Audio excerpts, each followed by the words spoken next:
நமக்கு இங்கே ஃப்ரெஷ்ஷான பாலே கிடைக்கும். நான் ப்ரெக்னென்ட் ஆனதுலேருந்து டீ குடிக்கிறதே இல்லை. நான் அதிகமாக டீ குடிக்கிற பர்சன் கிடையாது. மார்னிங் மட்டும்தான் குடிப்பேன். ப்ரெக்னென்ட் ஆனதுலேருந்து சரி டீயை வந்து அவாய்ட் பண்ணிக்கலான்னு நான் வந்து குடிக்கிறதில்ல.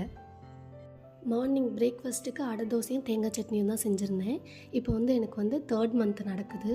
85 டேஸ்க்குள்ளே போய் ஒரு இன்ஜெக்ஷன் போட்டணும்னு சொல்லியிருந்தாங்க. கவர்மெண்ட்டில் மொத்தம் 2 இன்ஜெக்ஷன் போடுவாங்களாம். ஃபஸ்ட்டு வந்து 3rd மந்த்லேயும், செகண்ட் இன்ஜெக்ஷன் வந்து 5th மந்த்லேயும் போடுவாங்க. ப்ரெக்னென்சி டைமில் நல்ல கீரை சாப்பிட சொல்லுவாங்க. அந்த இதில் முருங்கைக்கீரை வந்து வாரத்தில் 3 நாள் வந்து சேர்த்துக்க சொல்லியிருக்காங்க. இன்றைக்கான லஞ்ச் என்னென்னா முருங்கைக்கீரை பொரியல்,